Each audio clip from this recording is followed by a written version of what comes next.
né? Eu vou projetar a tela aqui e vocês me digam se vocês estão vendo, tá? Sejam todos bem-vindos. Que Deus abençoe a todos, que nós possamos ter um bom dia de trabalho, de estudo. Vocês conseguem visualizar a tela? Aqui para mim parece que já foi compartilhada. Aí, agora foi, Júlio. Ah, agora tá. Beleza. Primeiro de tudo, eu tinha preparado essa tela, esse slidezinho aqui ontem, à noite, e então eu tinha colocado aqui que nós precisamos da ajuda de todos para evangelizar online, porque a gente precisa ter 1.000 inscritos no canal da comunidade para poder fazer as lives e as formações do celular, direto do celular, né? E não do computador. Mas aí hoje de manhã a gente já teve uma ótima notícia, a gente já conseguiu atingir 1.000 pessoas, né? Mas de qualquer forma, a gente continua pedindo a ajuda de vocês para divulgar o canal da comunidade, né? Canal no YouTube, que é a Comunidade Católica Obra de Amor, que são os canais que Deus está colocando para a gente, de alguma forma diferente, evangelizar, tá? Para hoje, a gente vai falar o tema de hoje. Vocês estão com o material em mãos? Ou pelo menos olhando aí? Eu vou projetar já já. Hoje a gente vai dar continuidade ao assunto da semana passada. Né? Semana passada a gente estudou o cânon do Antigo Testamento. E hoje a gente vai estudar o cânon do Novo Testamento, a formação do cânon do Novo Testamento. A gente chegou num ponto do estudo que ficou um pouco complicado, né? Deixa eu parar aqui para olhar vocês. Ficou um pouquinho complicado, né? Deu uma apertada aí, ficou meio difícil e tudo.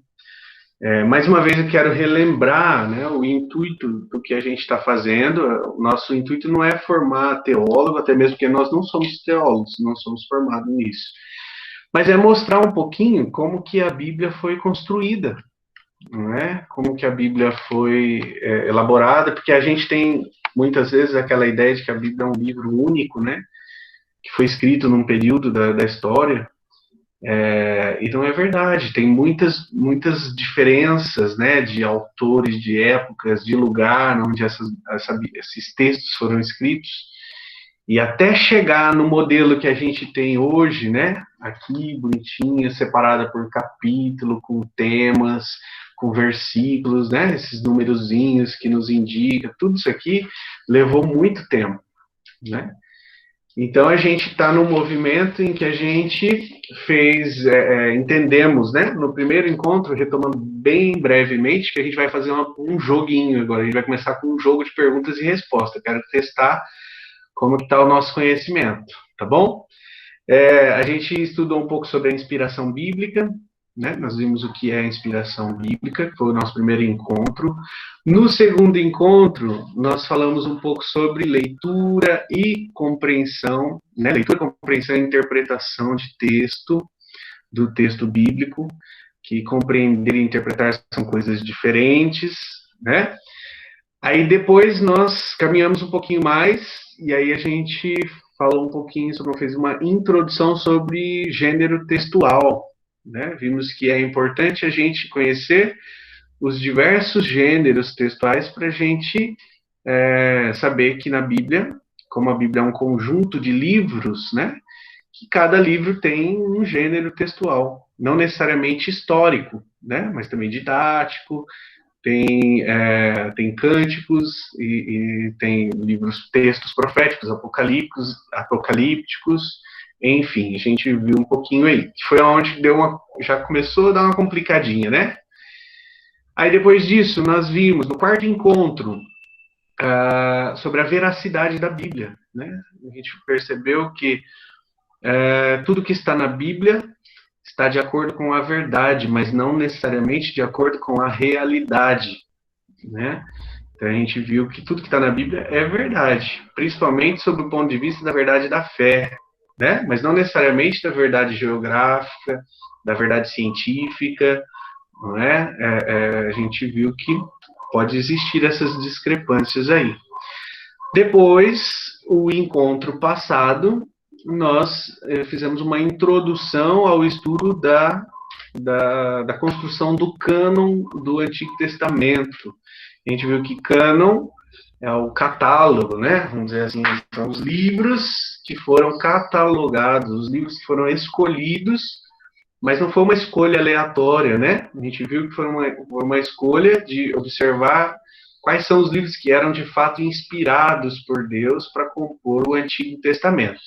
Hoje a gente vai terminar o que começamos na semana passada. Hoje a gente vai ver quais são os livros que compõem o cânon do Novo Testamento, qual é o livro mais antigo, qual é o livro mais novo, que ordem que eles chegaram, tá? Será que foi feito assim certinho? Começou com Mateus. Mateus é o primeiro livro escrito, depois vem Lucas, Marcos, João, né? As cartas de Paulo. Será que foi nessa ordem que aconteceu, né? Então a gente vai discutir um pouquinho sobre isso, tá bom? Em termos de conteúdo, nós não temos, como esse momento é o finalzinho do encontro passado, então tem pouco conteúdo em relação a isso, porque o Novo Testamento tem menos texto, inclusive, né? E nós preparamos o encontro de hoje de uma forma bem descontraída, nós queremos que seja, né? Então a gente vai fazer esse quiz, são 10 perguntas, tá? Sobre tudo que a gente viu até agora. Quero ver se vocês estão afiados, hein? Nossa, já vi umas carinhas aqui. Ai. O melhor são as carinhas, Meire. Como que a gente vai fazer esse quiz, né? Eu vou projetar a pergunta aqui na tela de vocês e vocês vão ter um tempinho para responder. Onde que você vai responder? Quem tem o material impresso, a primeira página eu fiz um quadro aí para vocês, que tem ali o número da pergunta, a resposta, o espaço para você pôr a resposta, e depois a gente vai ver se você acertou ou errou, né? Então aí tem dois itens aí, tá escrito acertei ou errei. E aí depois a gente vai ver. É uma forma da gente brincar um pouco, descontrair, mas também é uma forma da gente já ir percebendo se a gente tá craque ou não, tá? A única diferença que eu vou pedir para vocês responderem primeiro, antes de responder no papel, responder no chat, tá? Então vai ter lá a pergunta número 1 e tal. Aí é uma pergunta de alternativa, A, B, C ou D, por exemplo. Aí você acha que é a D, aí você vai lá no chat e responde, tá? Que aí a gente vai tentar interagir um pouquinho assim. Após esse momento, nós vamos fazer um momento de espiritualidade com a palavra, né, que acho que é o sentido maior de tudo isso, né, é a gente estar em contato com a palavra, desenvolver um amor maior pela palavra, e depois a gente entra no assunto do dia, tá, da construção do cânon do Novo Testamento.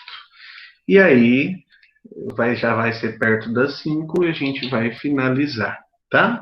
A semana que vem, a gente vai falar sobre a escrita da Bíblia, né? Que a Bíblia foi escrita, e as primeiras vezes, as escritas e traduções em 3 idiomas, grego, hebraico e latim, né? É um encontro que a Aline vai conduzir junto com quem, Aline, que você tá semana que vem? Com o Luizinho, Luiz Hilário. Muito bem. Então, assim, também é a última parte, já finalizando o nosso encontro, né? A partir de hoje só temos mais 2 encontros. E o último, a gente vai encerrar o assunto, vamos fazer um bate-papo, uma avaliação a respeito do curso, como foi, pontos positivos, pontos negativos, o que precisa aprofundar, enfim. Né? E aí vamos ouvir vocês, tá bom? Beleza? Dá um joinha aí na tela se você entendeu, se não tem dúvida. Perfeito. Então, se preparem. Caneta na mão, papel, apostos. Não, pode colar no material. Professor, pode fazer com consulta. Não. Vamos testar, tá bom? Júlio, e isso, só reforçando para responder primeiro aqui no chat. Responde primeiro no chat, tá? Que é a Meire, a Tati e eu, a gente vai olhando aqui e vai conversando com vocês, tá bom? Então, bora lá, bora lá. Deixa eu pegar aqui. A primeira questão, vamos ver. Ah, não tá na ordem, tá? Não tá na ordem dos materiais. Eu baguncei tudo, justamente para a gente não falar assim, ah, peguei o primeiro material que vai ter a primeira pergunta lá, né? Já foi uma pegadinha aí, que eu já vi umas risadinhas. Caramba. Então vamos ver. A primeira é de verdadeiro ou falso. Quero que vocês me digam se é verdadeiro ou falso essa afirmação. Posso interpretar um texto sem compreendê-lo, mas não posso compreendê-lo sem interpretá-lo. Vixe. E agora? Tempo aí para vocês pensarem. Repete Essa aí, aí, por além favor. de tudo, Ah, é não isso que eu ia não falar, porque essa aí ela bagunça a projetando? cabeça. Não, Não não está está projetando? projetando. Não. Ah, então é por isso. Peraí. Eu tinha projetado ela, mas não entrou. Veja se sai. Aqui para mim dá como tá projetando. Acho que agora vai. Agora entrou. Vai ficar aí na tela. Entrou? Então, Entrou. um tempinho aí para vocês pensarem. Posso interpretar um texto sem compreendê-lo, mas não posso compreendê-lo sem interpretá-lo. A gente quer saber aqui se você sabe o que é interpretar ou compreender. E as respostas já começaram. Amanda, tá acontecendo? falso. Marcos, falso. Lúcia, falso. Jucimara, falso. Nilson, falso. Alan, falso. Eu acho que não é legal ficar falando também não, hein? Porque pode influenciar, né? Luiz Hilário, falso também. É porque se um erra, todo mundo erra junto, né? Não é verdade?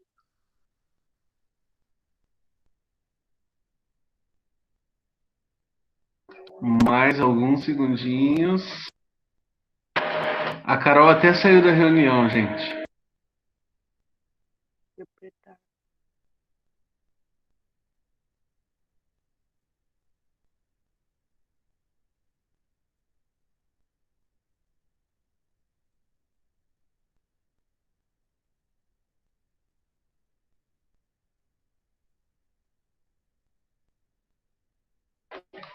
Muito bem, muito bem. Quem respondeu, respondeu. Eu acho, Júlio, que essa pergunta aí, ela deu um pouquinho de nó no cérebro do pessoal. Essa questão de interpretar, compreender, acho que...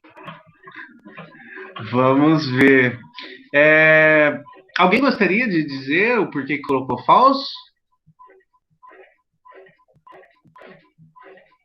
Nós não vamos fazer isso todas as perguntas, não, mas essa aqui, de repente, tem alguém que quer dizer, assim, nossa, tenho certeza que é falso, essa afirmação. Eu coloquei porque todo mundo colocou, porque eu fiquei na dúvida. Muito bem. Mas eu acho que é verdadeiro. Você acha que é verdadeiro? É possível a gente interpretar um texto sem compreender o texto? Né? Aqui, na verdade, a questão é a gente entender o que é compreender e o que é interpretar. Né? Vamos pensar assim, o que vem primeiro? A compreensão do texto ou a interpretação do texto? Tem algumas respostas no chat, Meire. O que está rolando ali? Vamos ver. Aqui sem compreender, não dá para interpretar. Amanda Matos está dizendo, se a gente não compreende o que está falando, fica mais difícil interpretar. E a Jucimara, compreender para saber interpretar. Acho que o Marcos falou aí também, né? Não sei se foi o Marcos. Muito bem, gente. Primeiro a gente compreende, depois a gente interpreta, né? Então, aqui é falsa essa questão. Olha, eu não posso interpretar um texto sem compreendê-lo, né? Senão o máximo que vai acontecer é interpretar tudo errado, né? Para a gente compreender um texto, a gente precisa... Tá fazendo um pouquinho de barulho porque a impressora aqui tá parando, tá? eu preciso, para eu compreender um texto, o que eu preciso? Eu preciso ler o texto e entender o que está no texto. Lembra que a gente viu esse encontro, acho que foi o segundo encontro, né? Com a Aline Muniz, né? Que ela mostrou aquela tabelinha, ela falou assim, olha, para compreender, a gente precisa apenas ler o texto e entender o que está escrito ali no texto, aquela palavra, o que aquela palavra significa, né? Lembram da história do pastor que leu errado, adulterar e adultério, né? Adúltero e adultero, né? Ele leu por causa da falta do acento, né? Por causa a Aline, você falou alguma coisa aí, mas seu microfone está desligado. Por falta da leitura do acento, ele compreendeu errado. Se ele compreendeu errado, o que aconteceu com a interpretação dele? Foi uma interpretação também errada, né? Interpretar está ligado mais àquela questão de conclusão, né? Que conclusão você chega, né? Muito bem. Vamos a mais uma. Olha lá. Gênero literário é um padrão de linguagem que tanto pode ser oral quanto escrito, que se repete e pode ser reconhecido a partir de certas características. E agora? Foi um dos encontros que vocês falaram que foi bem difícil, né? Do gênero textual literário. Fala, Meire. Não, eu ia falar que você tinha que pôr uma perguntinha mais fácil aí, porque o pessoal tinha dado uma saidinha, mas agora já voltou. O pessoal de novo já está respondendo. Ó, verdadeiro, Alan verdadeiro, Josimara verdadeiro. Aqui o meu só aparece como obra de amor, não sei se é a Lúcia ou o Marcos. Verdade. Nilson verdade, verdadeiro. Ana Caroline verdadeiro. Cláudia Luz verdadeiro. Rapaz, o povo tá craque, hein, Meire? A Bianca também colocou, né? Verdade, verdadeiro, verdade, muito bem. Verdadeiro, tá certo, né? Muito bem lembrado, verdadeiro. O gênero literário é um padrão de linguagem, né? Por exemplo, a gente sabe que toda receita, você vai pegar uma receita na internet de alguma coisa de comida. Todas as receitas seguem mais ou menos o mesmo padrão, não é? O título da receita, as quantidades e os ingredientes e o modo de preparo, não é assim? Porque é um padrão de receita. Uma poesia segue mais ou menos mesmo padrão, né? Uma música, a música a gente sabe que é uma música que tem estrofes, tem refrão, é um padrão de linguagem, né? A gente percebe que é um texto jornalístico, né? Porque o texto jornalístico tem manchete, né? No primeiro parágrafo tem as informações básicas, né? Que a gente fala que é o lead, é o que aconteceu, quando aconteceu, como aconteceu, com quem, né? Tem uma imagem, uma foto, um texto histórico traz datas, traz nomes dos personagens. Então, a gente sabe que a forma, né? Vamos pensar assim, o formato de um texto é o que nós chamamos de gênero literário. E a gente viu que a Bíblia está cheia de gênero literário, né? Tem texto histórico didático, como mito, saga, né?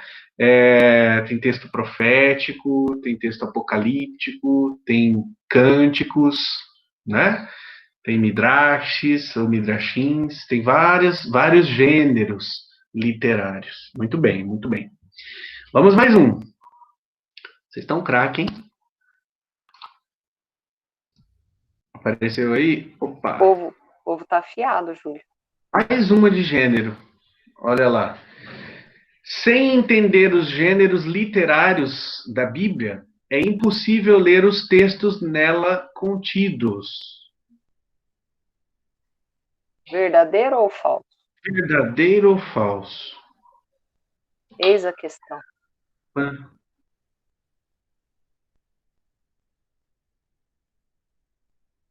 Vamos lá, pessoal, vamos respondendo aí, ó. Começou. Essa foi legal, porque essa começou. Agora deu bode, né? Parece, né? Ó. Agora tá meio.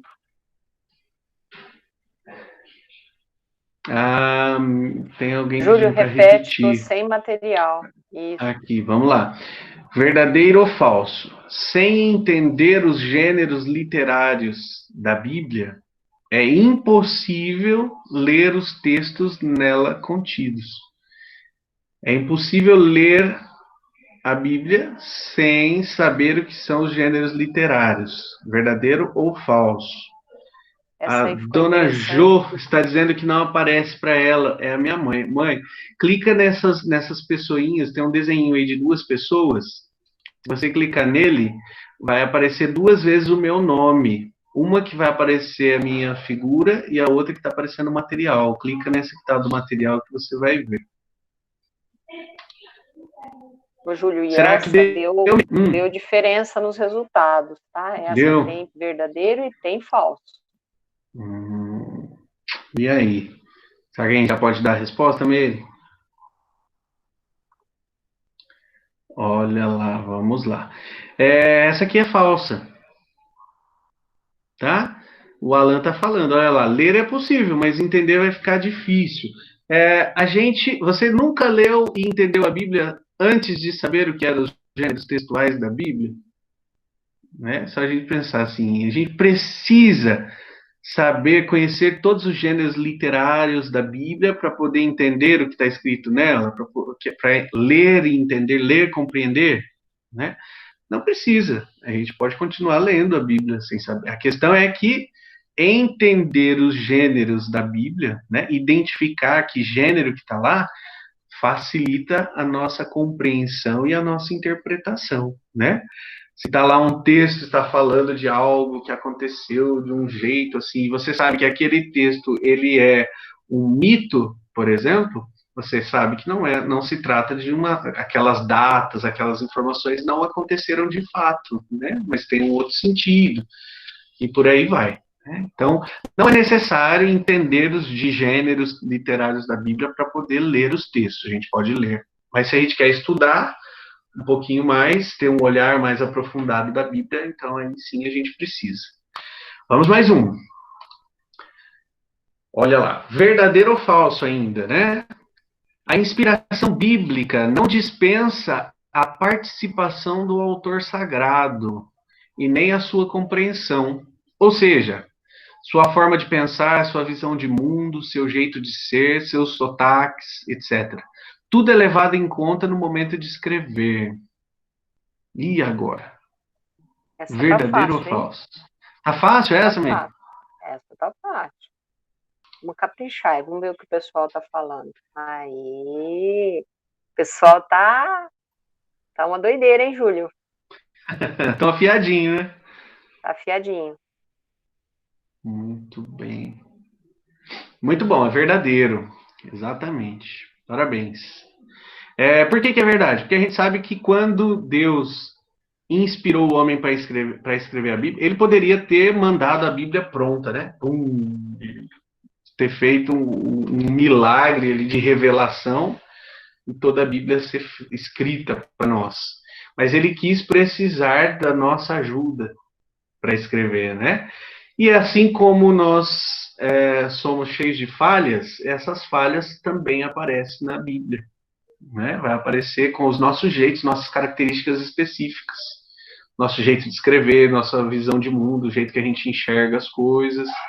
Né? Então, o autor da Bíblia, o autor do texto, melhor dizendo, né? O autor dos textos bíblicos, quando eles escreveram, Deus não abriu mão daquilo que eles traziam deles, né? Sotaques, os erros na hora de escrever, a forma de enxergar e encarar o mundo, né? O jeito de ser, tá? Então, tudo isso aí foi levado em consideração.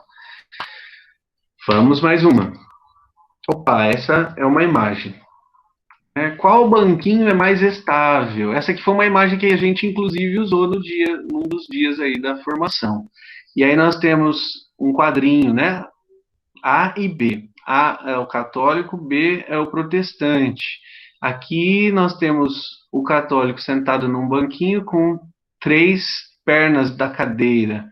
E o irmão protestante numa só. E essa perninha escrito Bíblia. Na do católico tem a Bíblia e tem mais 2. Aqui é quais são esses apoios à Igreja Católica? A Bíblia é um, falta dois. Quais são esses? Então agora não é de alternativa, tem que escrever, né? Olha lá. Será que a gente sabe? Já, o Opa, povo já tá mandando bala aí, Júlio, ó. é? A Josimara já mandou aí, ó. Sagrada Escritura, a Igreja, o Magistério.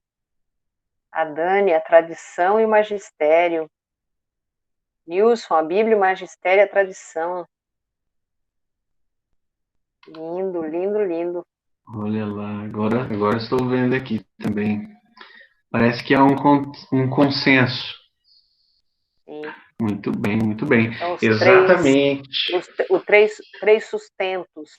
Os três sustentos da igreja, né? Da nossa igreja. A nossa igreja, Padre Paulo Ricardo fala isso, né? Nós não somos uma igreja de livro, né? Nós somos a igreja que nós não seguimos um livro, a gente segue uma pessoa, que é a pessoa do Cristo, não é? Não que ele está desmerecendo a Bíblia, né? Mas o que está na Bíblia é importante, mas a Bíblia surgiu bem depois da tradição da igreja, né? A tradição da igreja, o que é a tradição sagrada?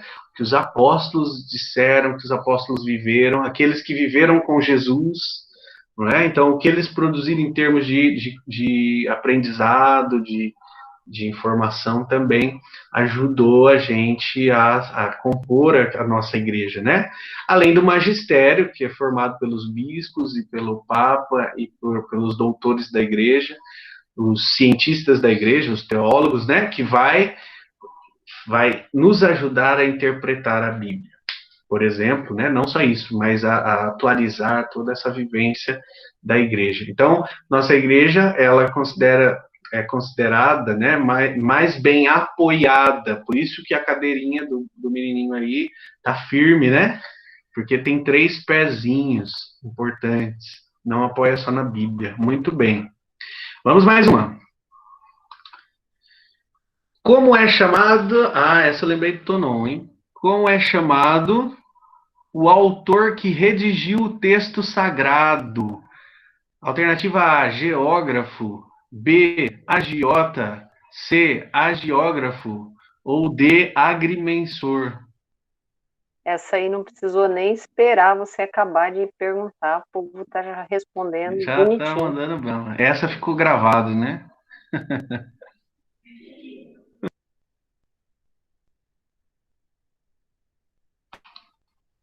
Aqui em casa tem um povo rindo. Ô, Júlio, sabe o que eu tô achando interessante? Diga. Tem um povo que não está respondendo, cara.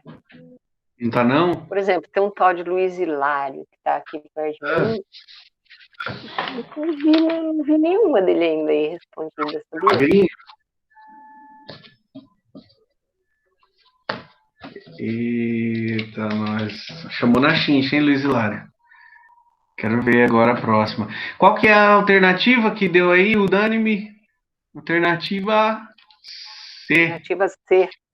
Muito bem, é o agiógrafo, né? Então, é um nome que a ciência, né? A ciência deu para o autor sagrado, os escritores dos textos bíblicos, né? Então, Mateus, Marcos, Lucas, João, Tiago, Pedro, são agiógrafos, né? Não só do Novo Testamento, mas também do Antigo Testamento, Moisés e vários outros profetas, os Isaías, né? São os agiógrafos.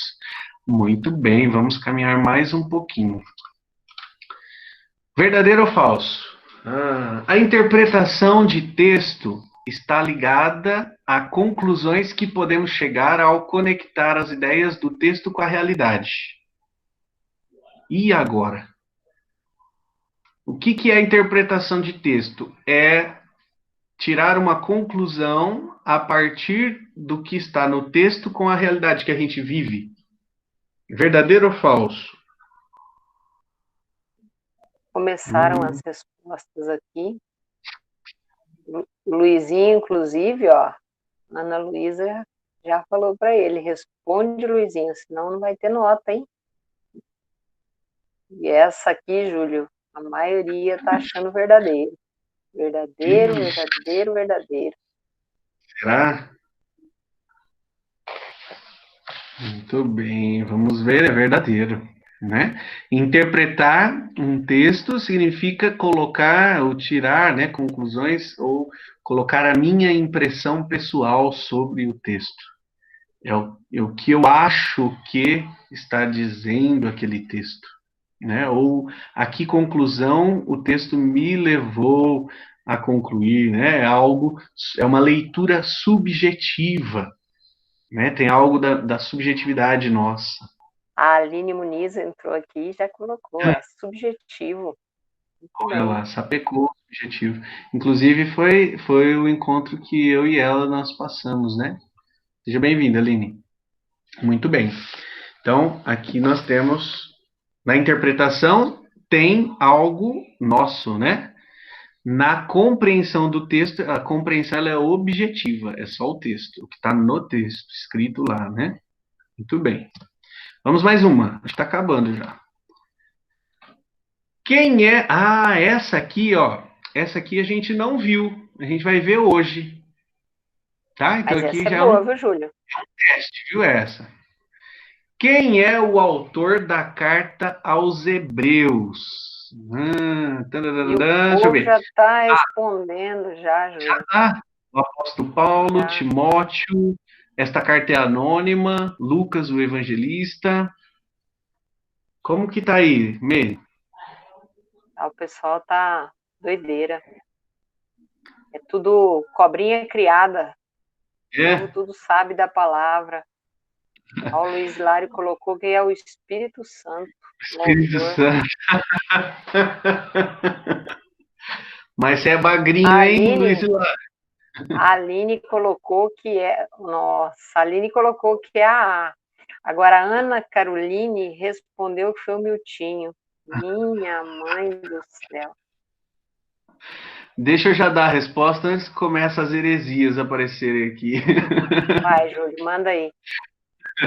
Essa aqui a gente vai ver hoje, tá? A carta aos Hebreus é uma carta anônima, alternativa C, tá? Não sabemos, não tem, a igreja não tem atestada quem é o autor dessa carta, embora muitas pessoas atribuam a Paulo, né? A autoria dela, mas ela não é de Paulo, a igreja já chegou ao discernimento que não é de Paulo, porque a forma como ela é escrita, o estilo da carta é muito diferente do estilo de Paulo, tá? Inclusive, né, Muito Júlio? bem. Inclusive a gente já presenciou, né? Quando a pessoa vai para ler leituras da carta aos Hebreus, tem pessoas que falam, né? Leitura da carta de São Paulo aos Paulo, Hebreus, né? E aí o estudo bíblico já entra agora para nos ajudar nisso, né? Não é. olha só, nós temos uma carta que não tem autor definido. Vamos mais uma, olha lá. Verdadeiro ou falso? Deuterocanônicos são os textos totalmente aceitos, ou seja, são os textos que não tiveram dúvidas a seu respeito. E agora, verdadeiro ou falso? Agora também, ó, já tá bacaninha aí, ó. O Alan já respondeu. Tem um BOzinho aí, Meire, será? Não, tá bonitinho. O verdadeiro tá só que cresce aqui, Júlio.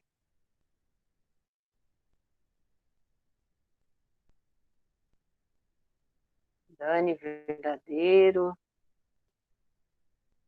Então, engraçado, a Angélica Secote também não me respondendo aqui não, hein, Júlio? O que será que aconteceu? Ah lá, ela respondeu. Mandou um falso aí agora.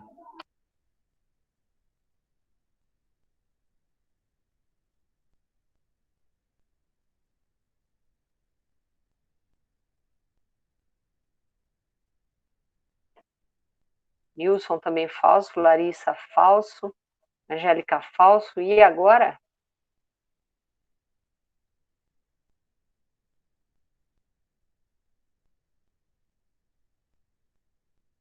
O Júlio deu um probleminha no Júlio, aí o Júlio caiu, gente. Vamos aguardar um minutinho aí que ele já volta. A Aline tá rachando de rir, né? Né, Aline? Você gosta, né? Caiu a minha conexão aqui, tá? Deixa eu retomar. Eu disse aí, Júlio, O que aconteceu? Diga. ficou meio. Tem gente achando falso, tem gente achando verdadeiro. A Lúcia já acha que você caiu, mas já levantou. Opa! Apareceu O aí? Éder colocou aí, ó. Totalmente aceito pelos católicos. Se considerar os protestantes, é falso. E antes que você caia novamente, já dá a resposta aí, Júlio. Já vou dar a resposta, né? Não são totalmente aceitos, né? São os livros. Deutero quer dizer posteriormente. Foram os livros aceitos depois de um grupo de textos que já tinham sido atestado pelos hebreus, né? Isso é em relação aos livros do Antigo Testamento, por exemplo. São aqueles textos que chegaram depois e que não são aceitos pelos nossos irmãos protestantes. Então, são aceitos só pelos católicos, né? E algumas igrejas católicas ortodoxas que aceitam, outras não, né? Mas são aqueles que não foram, que aqui no caso é falso, né? Que não são os textos aceitos totalmente por todos, né? Tiveram dúvidas a seu respeito, tá? Vamos mais uma? Que número que a gente tá aí, será, hein? Olha lá. Esse aqui é do ensino de hoje, hein? Do encontro de hoje. Quantos livros possui o Novo Testamento da Bíblia Católica? 26, 24, 27 ou 29? Essa também é moleza, né? Tá moleza? Essa é parte. Pessoal, tá todo mundo mandando bala aí, bonitinho. Parece que é a alternativa C ou 27, Alternativa né? C tá ganhando. Tá ganhando? Sim. Muito bem, nós temos 27 livros no Novo Testamento, tá? Muito bem, vocês estão craque demais, gente. Muito bom, muito bom. Foi para a gente dar uma esquentada nos motores, né? Para a gente começar com chave de ouro. Para a gente relembrar também, né, Meire? Foi um momento para a gente relembrar, para ter esse momento para ver um pouquinho como que está nossa ligação com a palavra, né? Exatamente. Isso é fundamental, porque a gente vai aprendendo e precisa estar sempre revendo, analisando, para ir gravando, porque é assim que vai gravar na nossa cabeça as coisas, né? Posso dar continuidade aqui, Júlio? Com toda a força que Deus te deu. Então, eu gostaria, assim, que agora a gente pudesse, antes de entrar no tema de hoje, né, que é o cânon do Novo Testamento, eu queria convidar, no início eu falei, mas alguns entraram depois, que você pegue aí na tua casa Gênesis 24. Abre aí no versículo 1, e Deus ele tem algo preparado para a gente, porque quando a palavra vai sendo lida, é Deus estando colocando para nós, né? E nesse texto a gente vai perceber o quê? O porquê desse estudo, o porquê da gente estar experimentando a palavra, vivenciando a palavra, meditando a palavra, porque é Deus falando exatamente para cada um de nós. Então, abre aí Gênesis 24, para a gente poder juntos ir esmiuçando um pouquinho esse texto. Tem umas pessoas da comunidade, né? A gente já viveu um momento com esse texto, mas Deus, ele se renova todos os dias. Então, eu tenho certeza que hoje a gente costuma dizer, né? Quando a gente faz os nossos estudos, a gente costuma dizer que tem umas palavras que saltam, né? Parece que elas saltam da Bíblia direto para o nosso coração, para o nosso entendimento, para a nossa vida. E eu tenho certeza que hoje, mesmo que você já rezou com esse texto, já conhece esse texto, eu tenho certeza que vão ter coisas novas que vai saltar aos nossos olhos, para que a gente possa se sentir mesmo esse servo que a palavra vai dizer. Então, o texto é longo, porque a gente vai analisar ele desde o versículo 1 até o finalzinho, até o 67. Só que nós não vamos ler tudo isso. Então, para aqueles que ainda não tiveram a graça de poder rezar com esse texto, é um texto onde Abraão ele quer encontrar uma noiva, uma esposa para o seu filho Isaac. Logo no primeiro versículo, no versículo 2, vai dizer assim, que Abraão disse ao servo mais antigo. Eu queria assim que as pessoas pudessem colocar aí no chat se já está todo mundo com a palavra, se dá para a gente já prosseguir, todo mundo já pegou aí. Deixa eu ver como é que tá. Ok, bacana. Tá, se tiver alguém que está com alguma dúvida, coloca aí também. Beleza, pelo jeito está todo mundo já no jeito. Ótimo.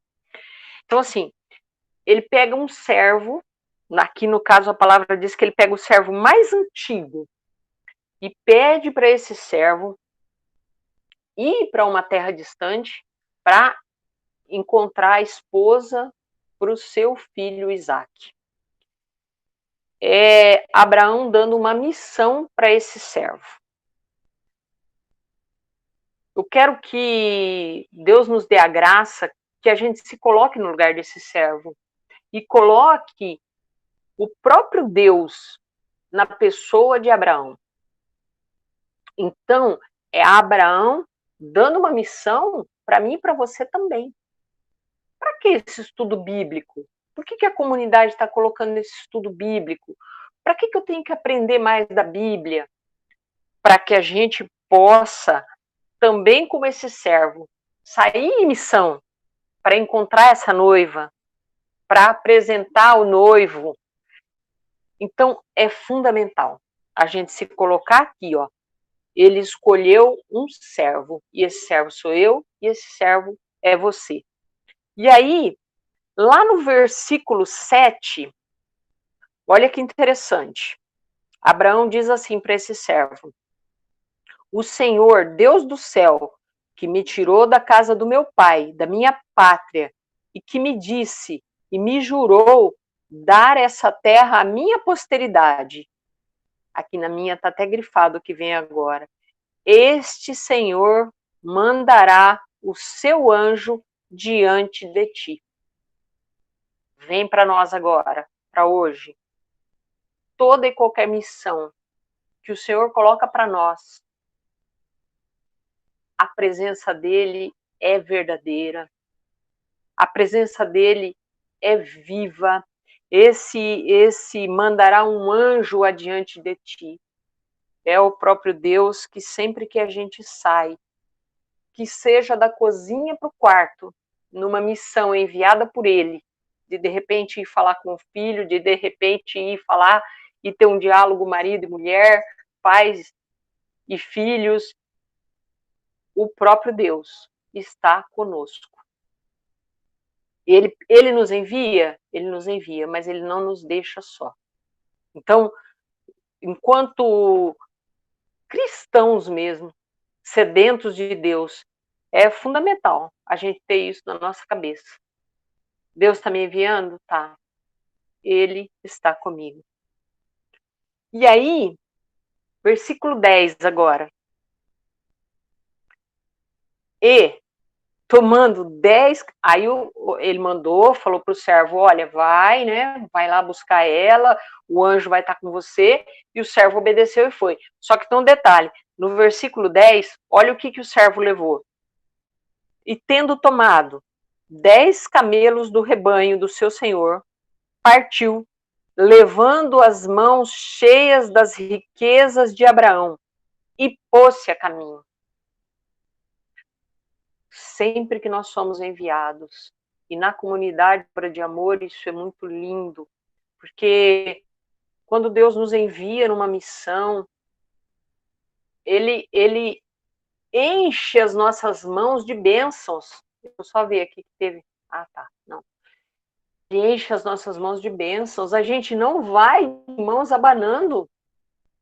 Sempre que ele nos envia, primeiro ele nos enriquece. E isso é na comunidade Obra de Amor, numa missão, né? Quando a gente vai em um curso, num retiro, num acampamento. Mas isso é na vida de cada um de nós. Às vezes Deus nos envia numa pastoral onde eu participo, uma pastoral do batismo para acolher os pais. Ele está enchendo as nossas mãos de bênçãos, assim como encheu a mão desse servo com todas as riquezas que era para ele levar na missão. E aí diz: o servo se pôs a caminho. E é Deus falando para nós: não podemos ficar parados. Não podemos. É com pandemia, sem pandemia, não podemos ficar parados. Segue à frente aí. Versículo 12 agora. Senhor, aí é o servo falando, tá? Senhor, disse ele, Deus de Abraão, meu Senhor, fazei-me encontrar hoje o que desejo e manifestai a vossa bondade para com o meu Senhor Abraão. Então, esse versículo 12 está dizendo assim, muito claro, que esse servo, ele se pôs a caminho. Mas ele não se pôs a caminho de qualquer maneira. Ele se pôs a caminho em oração. Olha aqui, ele está clamando, sabe? Fazei-me encontrar hoje o que eu desejo. Manifestai a vossa bondade para com esse servo. Qualquer que seja a nossa missão. Seja dentro de casa, seja na paróquia, seja na comunidade, no trabalho, aonde quer que a gente esteja, sempre está nessa sintonia da oração com aquele que nos envia. Senhor, manifesta a tua vontade na minha vida, na minha missão, manifesta a tua bondade para comigo, para com os meus. Versículo 15. Está acompanhando aí? Versículo 15. Ainda não tinha acabado de falar quando a Rebeca apareceu. Ele clamou, ele pediu a Deus, Senhor, manifesta a sua bondade. E ele não tinha nem fechado a boca ainda. E a Rebeca, que foi a mulher que ele foi buscar, que era aquela que estava já prometida para o filho dele, para o Isaac, ela já aparece diante dele. Deus dizendo muito claro para nós o quanto ele ouve a nossa súplica, o quanto ele vem em nosso auxílio e o quanto nós não podemos deixar. E eu estou falando agora isso pela Meire e pelo Luiz, que está aqui do lado. Porque a oração, ela é uma coisa que a gente tem que, eu costumo dizer, né? A gente tem que aborrecer o mal. Porque para a gente ter oração, a gente tem que ter uma persistência. Porque tem muita coisa que quer roubar de nós a vida de oração.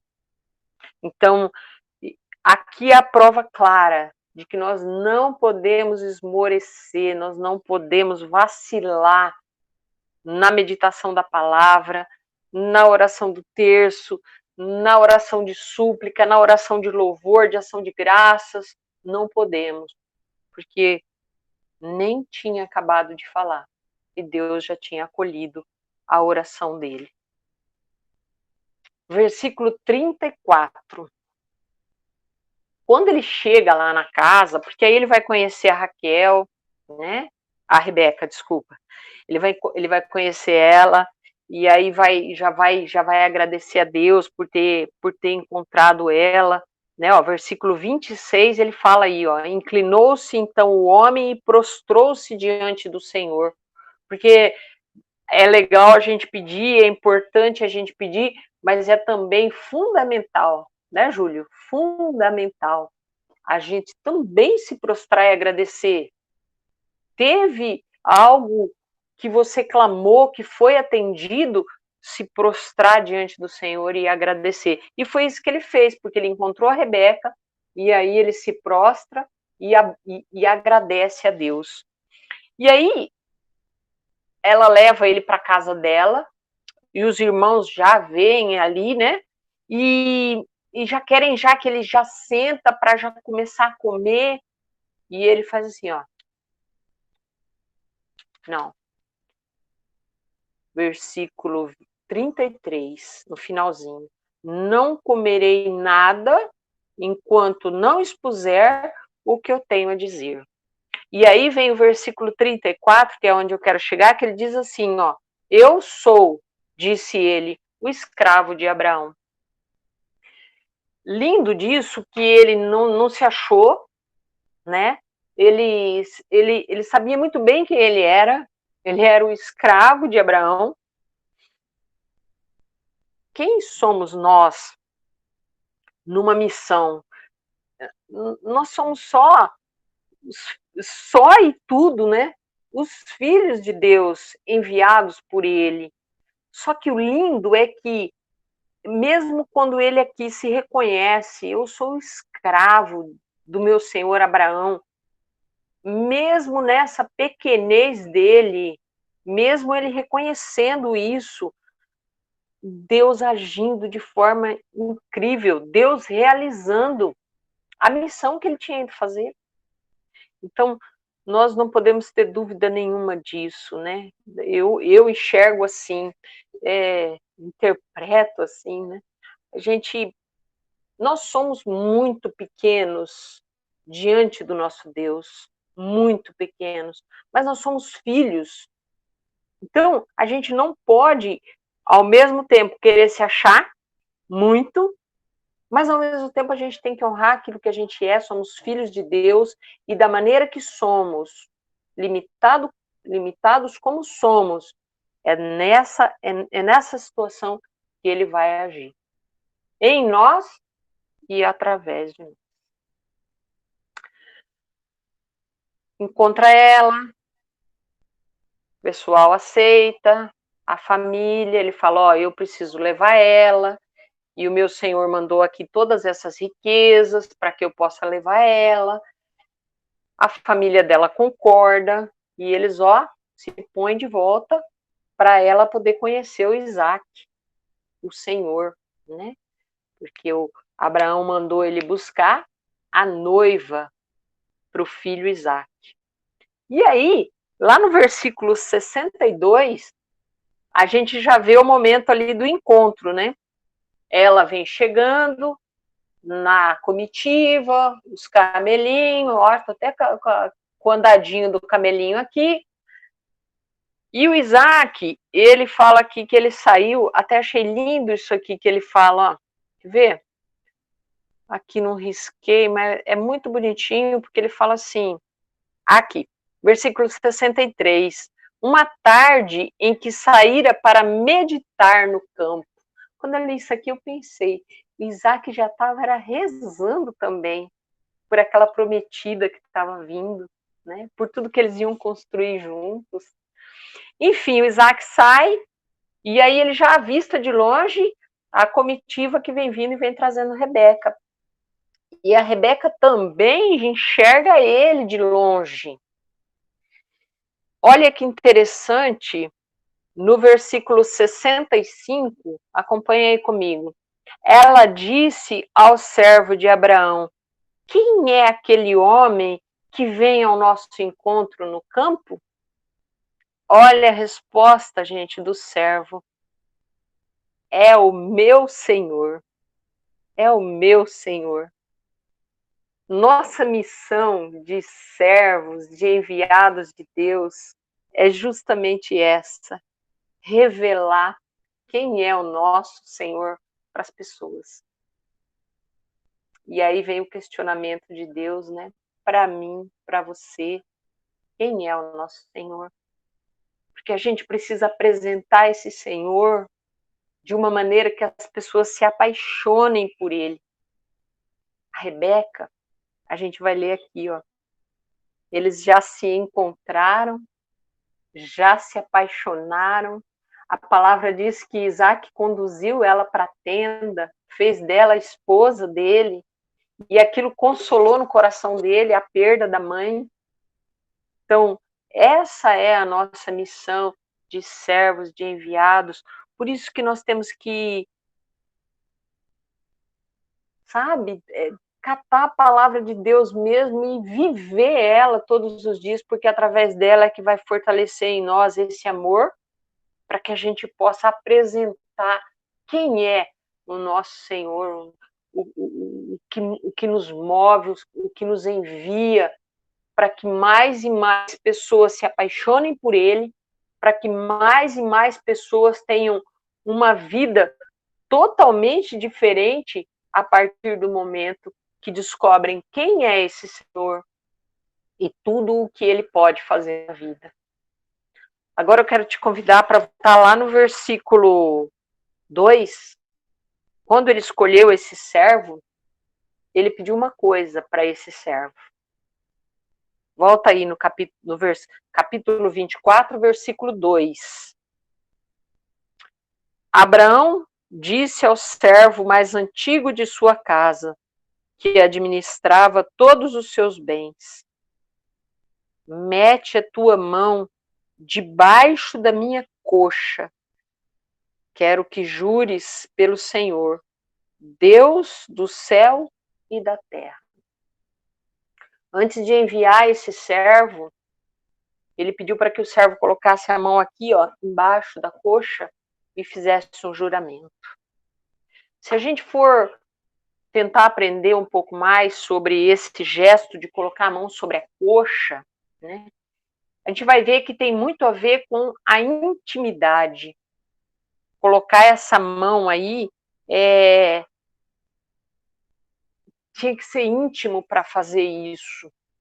E ao mesmo tempo, colocando a mão aqui sob a coxa de Abraão, sentia também o peso de quem é que estava enviando ele para aquela missão. E esse servo mais antigo, para poder fazer isso, esse gesto, porque aqui fala coxa, mas tem tudo a ver com a virilidade de Abraão, né, o pai de todo aquele povo. Então, é intimidade. Resumindo, ele era íntimo de Abraão. Eu quero te convidar agora a fazer esse gesto aqui, olha. Ao invés de colocar a mão sob a coxa, eu quero te convidar a fazer esse gesto aqui, ó. A colocar a tua mão dentro da palavra de Deus. Deixa eu ver se dá para enxergar aqui a maneira que eu quero te pedir para fazer. Assim, olha. E aí depois, colocar a tua mão em cima da palavra. Intimidade com a palavra. E aí, eu quero te convidar a fechar os teus olhos. Eu quero te convidar a sentir o peso, não o peso do papel, mas o peso desse Deus que nos envia, o poder, a bondade, a presença viva de Deus a nos enviar. E aquele gesto que o servo estava fazendo diante de Abraão era um juramento. Nesse momento, com essa mão dentro da palavra, que eu e você faça um comprometimento. Antes de ser com Deus, comigo mesma, com você mesmo. Senhor, eu quero, Senhor, eu desejo intimidade, Senhor, com a tua palavra.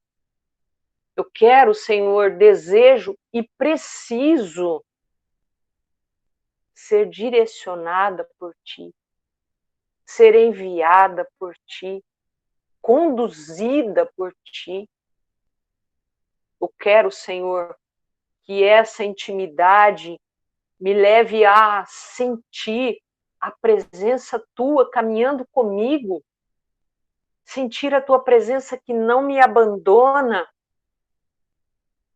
Eu quero te louvar, Senhor, por essa presença todos os dias, porque o Senhor está, e essa intimidade tem que me levar a sentir essa tua presença, porque muitas vezes, Senhor, o Senhor está comigo, mas às vezes a minha cabeça está em tantos outros lugares, Senhor, que eu não percebo a tua presença, eu não sinto o teu amor, eu não sigo pelos passos e pelo caminho que o Senhor me conduz, porque às vezes eu não estou nessa intimidade.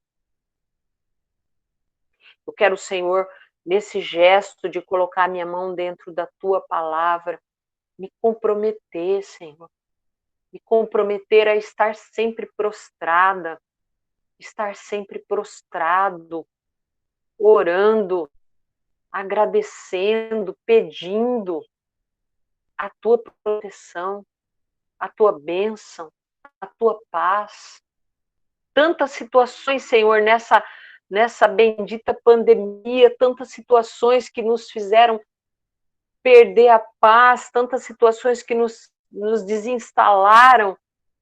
E essa intimidade, Senhor, tem que dizer ao meu coração que tu és maior do que tudo que possa nos acontecer.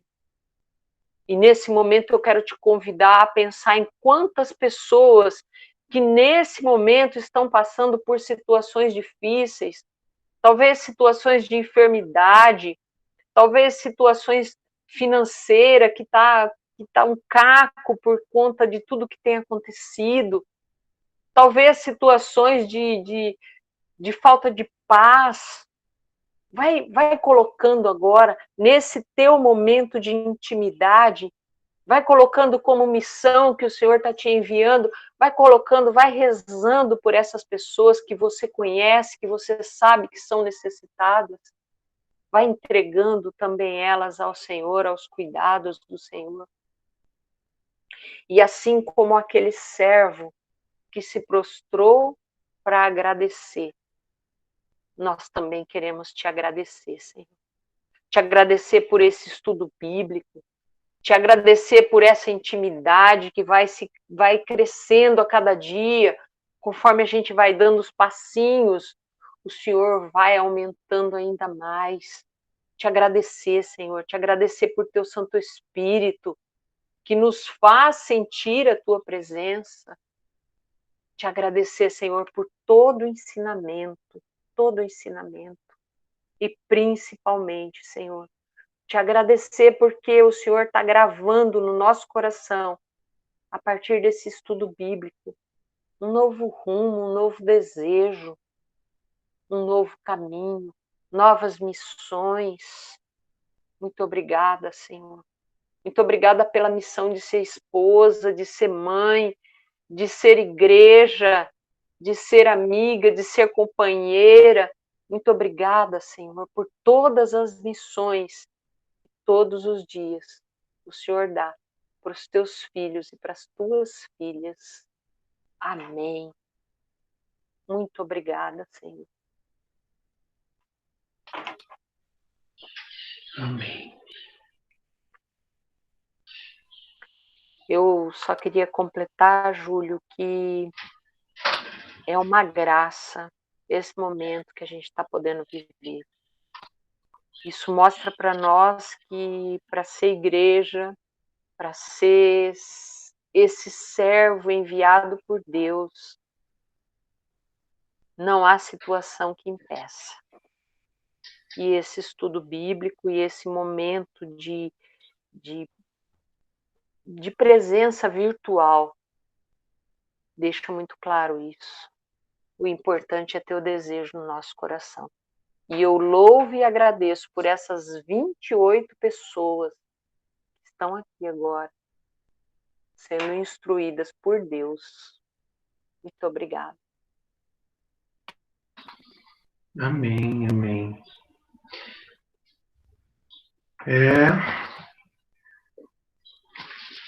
O que dizer, né? Depois de tudo isso. Eu acho que o mais importante de tudo é a gente entender o para que nós estamos neste curso, né? É um curso de introdução à Bíblia, que eu vejo que não tem outro objetivo senão proporcionar isso que a Meire falou, intimidade, né, com a palavra. É o que a Ô, gente Júlio, mais pode falar, Meire. desculpa aí, é que eu esqueci de um negócio bem interessante. Então, fala Quando sem foi problema. passado esse. É uma partilha, tá, gente? Rapidinho. Quando foi passado esse momento para nós, aí falou: vai falar sobre o cânon do Novo Testamento. Eu pensei, minha Santa Virgem Maria, vem aí e intercede, né? O que eu vou falar? E depois eu fui ver que vem de uma palavrinha hebraica, eu acho, o cânon, né? Vem de uma palavrinha hebraica que quer dizer vara de medida. Eu não sei se nos dois estudos aí que eu não estava presente, não sei se você falou esse detalhe, mas é vara de medida a palavra, né? Ela vem de vara de medida. E o estudo, ele tem que ser para nós isso, uma vara de medida para medir justamente a nossa intimidade com Deus. Eu achei perfeito. Perfeito, Segue aí, irmão. perfeito. É isso mesmo, Meire. No encontro passado, era a Rose, o Luiz e a Dani, né? Eles falaram sobre o do Antigo Testamento. A palavra cânon é isso mesmo, ela é de origem, só é de origem grega, né? A palavra cânon quer dizer vara de medida, aquelas varinhas, estilo as varinhas de pescar, só que tem aqueles gominhos, eles usavam aqueles gominhos como unidade de medida, né? Para dizer que a palavra de Deus, né? Vamos trazendo uma interpretação nossa a partir dessa reflexão, desse momento de oração. A palavra de Deus é a nossa medida, né? A gente tem um manual de como viver bem, de como ser cristão, né? Dentro desse cânon, dessa vara, né? Que é a palavra de Deus. Muito bem, muito bem. Então esse é o nosso grande objetivo com esse curso, né? Não é o estudo pelo estudo, né? Mas se esse curso não proporcionar um desejo, uma vontade de estar mais perto da palavra, de se aproximar da palavra, de entender um pouco mais, então ele foi em vão, né? O objetivo maior é esse, é que a gente tenha essa intimidade, tá? E hoje a gente finaliza essa segunda etapa desse módulo, né? Que era falar como foi constituído os livros, né, da Bíblia, como foi escolhidos, selecionados esses textos. Na semana passada a gente viu como foram selecionados os textos do Antigo Testamento, e agora a gente vai ver do Novo Testamento, tá? Então, vocês que estão com o material, se quiserem acompanhar, nós vamos começar na página 10. Para aqueles que não estão com o material, vou projetá-lo aqui na tela. Deixa eu só achar aqui.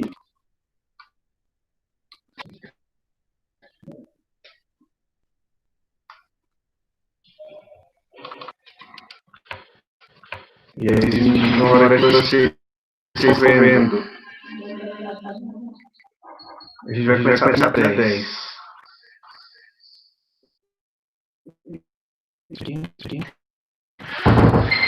Ô, Júlio, desliga um microfone aí que tá dando eco. Vou desligar, Meire. Será que melhorou?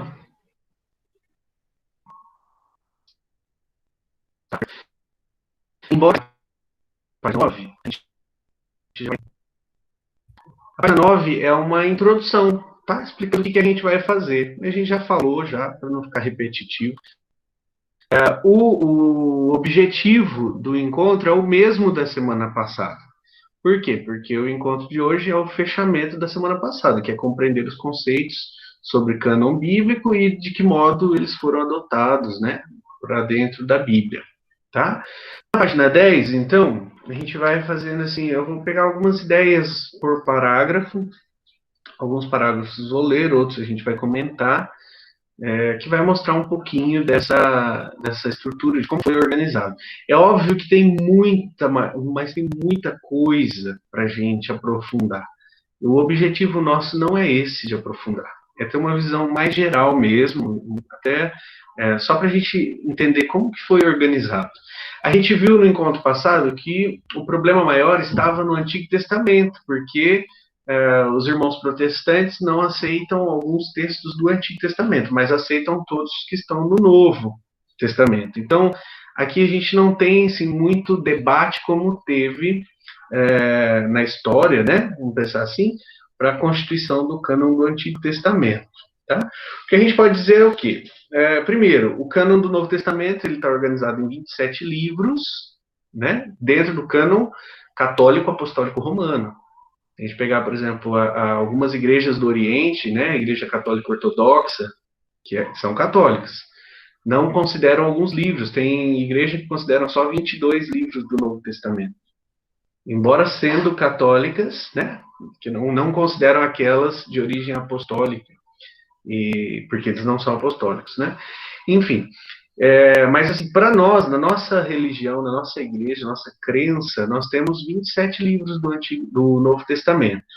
Os quatro evangelhos, perdão, os Atos dos Apóstolos, as 13 cartas de São Paulo, a carta aos Hebreus, as 7 cartas católicas, a gente vai ver por que elas são chamadas de cartas católicas, que são aquelas cartas de Pedro, Judas, primeira e segunda carta de Pedro, primeira, segunda e terceira carta de João, Judas, Tiago, né? Essas cartas são chamadas cartas católicas, e o Apocalipse de São João.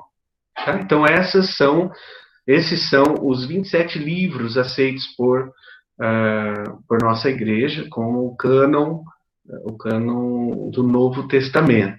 Tá? Então, o que nós vamos fazer? A partir de agora a gente vai ver um pouquinho a data, né? A data em que eles foram criados, porque não segue a organização da Bíblia, não segue a data cronológica. Então, por exemplo, Mateus não foi o primeiro livro escrito, embora seja o primeiro livro que aparece no Novo Testamento. O Apocalipse de São João, será que o Apocalipse de São João foi o mais tarde, o escrito por último? Só porque está por último na Bíblia, né? Então a gente vê que a Bíblia é um compêndio de textos. O que é um compêndio? Um conjunto de textos, de livros, mas não obedece uma ordem cronológica, tá? A sequência ela é outra. Então o que a gente vê primeiro no Novo Testamento é que o Novo Testamento ele é iniciado por 3 evangelhos chamados evangelhos sinóticos: Mateus, Marcos e Lucas. O que quer dizer evangelhos sinóticos? Vocês vão reparar aí no material que eu deixei em destaque, em vermelhinho, né, os pontos que a gente vai discutir hoje. O que são evangelhos sinóticos? A palavra sinóticos é a junção de 2 palavras em grego, né, sim e óticos, né, vem de uma única ótica. Os 3 evangelhos têm um único olhar, ou seja, tudo que tem em um, não vou falar tudo, né? Mas a grande maioria das coisas que tem no Evangelho de Mateus, tem em Marcos, tem em Lucas. Tem em Marcos, tem em Mateus, tem em Lucas, né? Eles têm a mesma ótica, são bastante similares, né? Escritos talvez de uma forma diferente, um mais resumido, o outro mais detalhado, um com riquezas de detalhes técnicos, por conta de quem escreveu, né? Por exemplo, a gente sabe que Mateus era um cara que hoje seria um contador, né, um contabilista, ele lidava com números. Então, ele vai ser muito detalhista na questão dos números. Toda vez que vai aparecer números no Evangelho de Mateus, é porque ele traz isso dele, né? Lucas era médico, então nós temos termos mais técnicos, né? Lucas fala muito, Lucas é o Evangelho das mulheres, né? As mulheres são apresentadas de forma muito forte no Evangelho de Lucas, né? Marcos era mais simples, né? Uma pessoa mais simples que escreveu para pessoas que não tinham grande conhecimento da cultura judaico-cristã, nascente, então ele vai escrever de forma muito simples, resumida, tanto que é o evangelho menor. Então cada um vai ter uma característica, mas todos eles, os três primeiros, Mateus, Marcos e Lucas, têm mais ou menos a mesma ótica, o mesmo olhar, tá? Disse aqui o evangelho mais antigo que nós temos é o evangelho de Marcos. Então, pelos dados e as fontes que a gente tem, o material que chegou até nós, é de que o primeiro evangelho a ser escrito foi o evangelho de São Marcos, que foi escrito por volta dos anos 70, 75, mais tardar o ano 80 depois de Cristo. Ou seja, nós estamos falando, o evangelho de Marcos começou a ser escrito 40 anos depois da morte de Jesus. Né? Então, aqui, uma coisa assim, já nos chama muita atenção, se o evangelho, se o primeiro texto, né, não é o primeiro texto, a gente vai ver que o primeiro texto a ser escrito foi uma carta de São Paulo. Mas se os primeiros textos foram escritos bem depois da morte e ressurreição de Cristo, como que esse povo viveu, né? Vamos pensar em 40 anos, 50 anos depois de Jesus, como que eles viveram sem ter acesso a esses escritos, né? Como que eles sobreviveram, como que a cultura e a religião, né? Vamos pensar assim, como que a religião cristã resistiu esse tempo todo sem uma Bíblia, né? Vamos assim dizer. A gente vai ver que é por conta da tradição oral.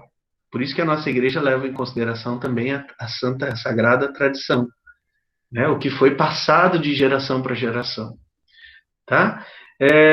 Então, na sequência do Evangelho de São Marcos, nós temos os Evangelhos de Mateus e, por último, o de Lucas, que foram escritos por volta dos anos 80 e 90, depois de Cristo. Portanto, cerca de 50 anos após a morte de Jesus. Então, o Evangelho de Marcos foi escrito quando ele tinha, né, quando já tinha se passado 40 anos, e o Evangelho de Mateus e Lucas 10 anos depois, tá? O Evangelho de São João, ele não é sinótico. Quem fez acho que o Marcos comentou isso nos 2 encontros atrás, que o curso da Escola Santo André, Jesus nos 4 evangelhos, vai mostrar muito bem isso, né? Como é a imagem de Jesus nos 4 evangelhos? Como que Mateus via Jesus? Como que Marcos via Jesus? Como que João via Jesus? Né? Lucas via Jesus? E a gente vê que João é um evangelho diferente. Ele é um evangelho mais tardio. Ele é datado por volta dos anos 90 e 110 depois de Cristo. Né? Provavelmente, podemos pensar assim, do ano 90 ao 110. Então, isso quer dizer o quê? Uma média de 60 até 80 anos depois da morte de Cristo. Né? Então, isso tem influência, né? O fato de ter sido escrito antes ou depois, né? Tem muita influência. Se vocês perceberem aqui, vocês já vão perceber o quê? Que se o Evangelho de João foi escrito no ano 110, né? Depois de Cristo, quantos anos será que tinha João, né? Vou deixar essa pulga aí na orelha, depois a gente vê lá embaixo, tá bom? Então, esse Evangelho de São João, ele é diferentão. Por que ele é diferentão, né? Vamos pensar assim. A gente fala que ele é um Evangelho que possui um texto diferente, porque ele tem uma concepção cristológica diferente, mais profunda. Ele é um texto mais teológico. O que quer dizer isso? Que o que está escrito no Evangelho de São João tem menos peso histórico. Pode ser que as coisas não aconteceram do jeito que está dito lá no Evangelho de São João. Mas, do jeito que eu digo, no sentido histórico, aconteceu dessa forma. Porque o objetivo de João não era relatar os fatos históricos. Né? Diferente do Evangelho de Mateus, Lucas e Marcos, que eles têm um cunho mais histórico. O de São João tem um cunho mais teológico, é mais no sentido da fé, né? O que isso representa para a nossa fé, a profundidade da fé, tá? o pessoal da comunidade também pode me auxiliar em algum momento aí, se sentir vontade, tá? Marcos, Ali, enfim, Meire. Se lembrar alguma coisa até do curso que seja interessante, pode falar, tá? Júlio, eu Diga, queria Meire. falar aí rapidinho, inclusive, né, teve aqui a Bianca comentou que estava lembrando do curso, né, Jesus nos 4 Evangelhos. E para aguçar a curiosidade de quem não fez o curso ainda, nesse curso, a gente vai ter a simbologia de 4 óculos diferentes, né, com lentes diferentes, que são a visão a partir de cada evangelista, né? Então fica a dica para quem não fez, buscar fazer, porque vale muito a pena, né? Muito bom, muito Curso bom. Jesus nos 4 Evangelhos. Acabando a pandemia, é capaz da comunidade oferecer o curso em algum momento aí, a gente ficar sintonizado aí com a agenda da comunidade para poder vivenciar esse curso, que é fantástico. Muito bem lembrado. Então, a gente percebe no Evangelho de São João uma influência greco-romana, uma influência forte dos gregos e dos romanos. Né? Por quê? Porque ele foi escrito mais tarde, então, onde a Grécia e a Roma já tinham uma influência maior, os romanos já tinham invadido a Grécia, e aí já tem uma influência das duas culturas nos escritos do Evangelho de João. Né? Não cabe aqui, nesse momento, como eu falei, a gente aprofundar, mas tem, inclusive, os trechos que demonstram isso. Né? Só para a gente começar, assim, entender um pouquinho. A primeira carta de São João, que ele começa falando que no início o verbo era Deus e estava, né? O verbo era Deus e se encarnou, né? Ele vai falar isso na primeira carta. Ele fala isso para os gregos também, né? Porque os gregos tinham uma coisa muito forte com a palavra, o logos, né? Então, o João ele vai adaptar a fala à vivência daquele povo daquela época, tá? Então, por conta desses detalhes que os teólogos foram observando, chegou-se à conclusão que o evangelho mais tardio é o de São João. Foi escrito mais tarde, bem mais tarde, tá? Nós temos o livro dos Atos dos Apóstolos, né? Existe um consenso muito forte do magistério da igreja de que Lucas tenha sido o autor do Atos dos Apóstolos. Por quê? Né, que Lucas possivelmente é o autor? Porque se a gente perceber, há uma espécie de continuidade do Evangelho de São Lucas, parece que continua a história no Atos dos Apóstolos. Então eles adotam essa ideia, né? Parece que a história continua. Não há uma quebra, que nem se você pegar o final do Evangelho de São Marcos e o Atos, parece que não dá liga. Se pegar o de Mateus, a mesma coisa, parece que não dá liga. Agora pegou o de Lucas, dá liga, parece que é o mesmo texto. É uma continuidade.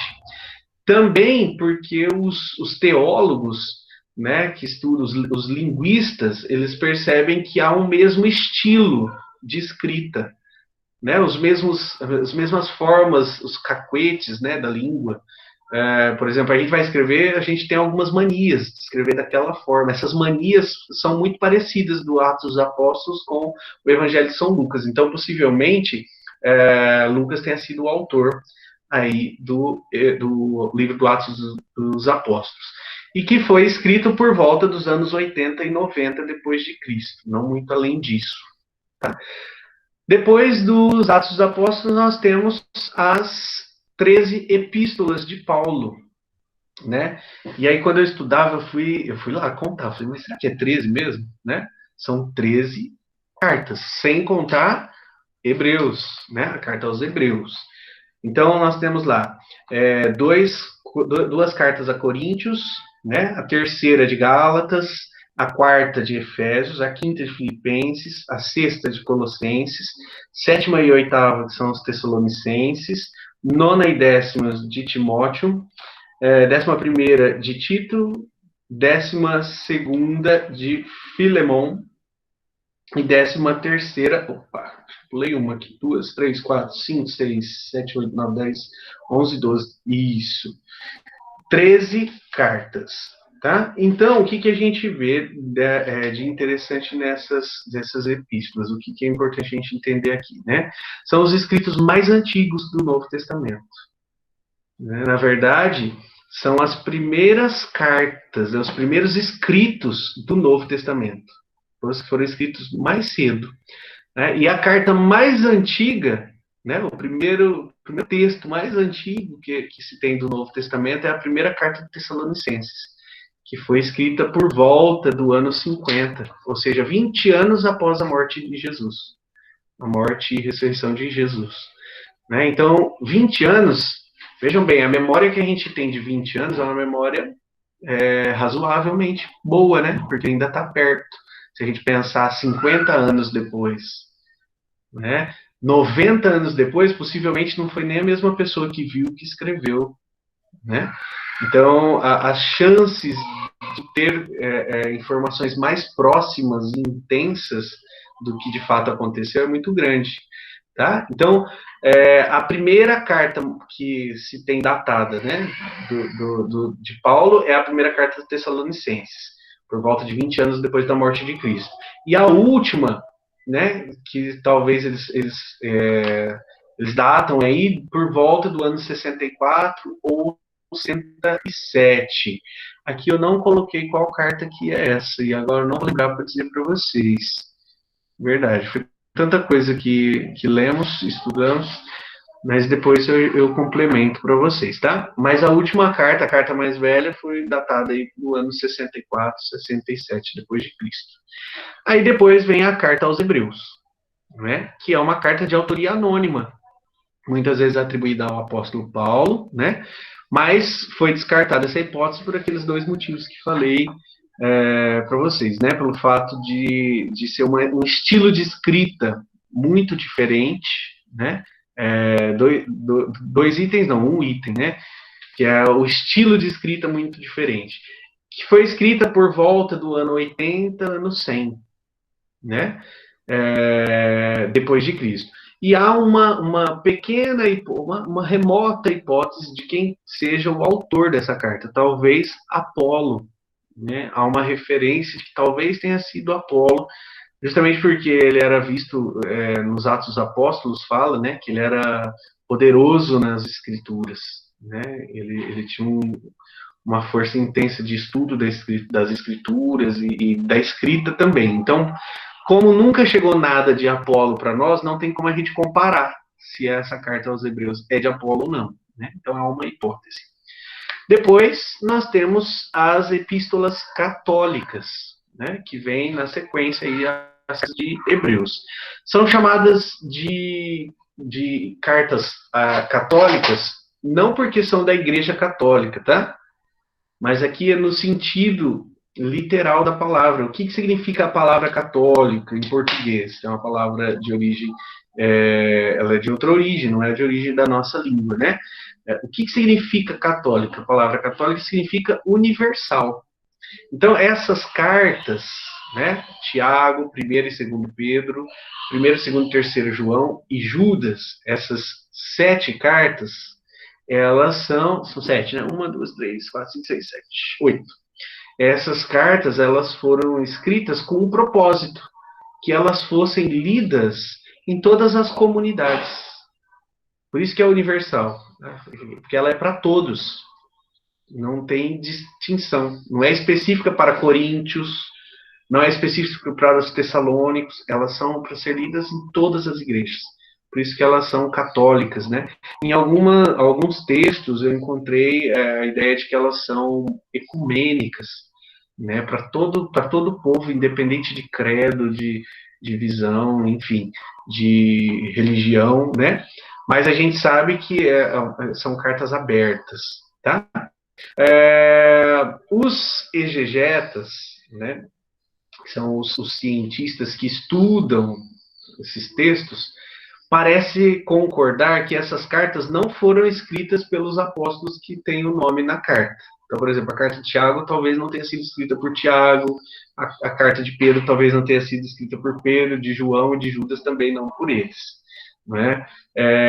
Por conta da datação, né, a data em que elas foram escritas, possivelmente as pessoas já teriam morrido, né? Ou então por que se atribui a João, por exemplo, a carta? Porque às vezes aquele discípulo que estava com João, ele escrevia aquilo que ouvia de João, né? Um exemplo. Então a carta ficou como se fosse o João falando, para dar autoridade, para dar peso. E também isso não influencia, não modifica em nada a questão da crença, né, da nossa fé, e não é dúbio o que está escrito nas cartas, né? Tem peso de verdade de fé o que está escrito lá, a igreja atestou para nós. Possivelmente essas cartas foram escritas por volta do ano 70 depois de Cristo, né? Com exceção da segunda carta de Pedro, que foi escrita por volta do ano 125 depois de Cristo. Quantos anos será que tinha Pedro no ano 125 depois de Cristo? O que vocês acham? Pode pôr aí no chat, tá? Enquanto vai para frente. Se no ano 125, quantos anos será que tinha Pedro? Bom, vamos ver. Por último, nós temos o livro do Apocalipse de São João, provavelmente escrito por volta do ano 90 e 100 depois de Cristo, tá? Quanto tinha Miltinho nessa época? Vocês são terríveis, vocês não deixam o Miltinho em paz, gente.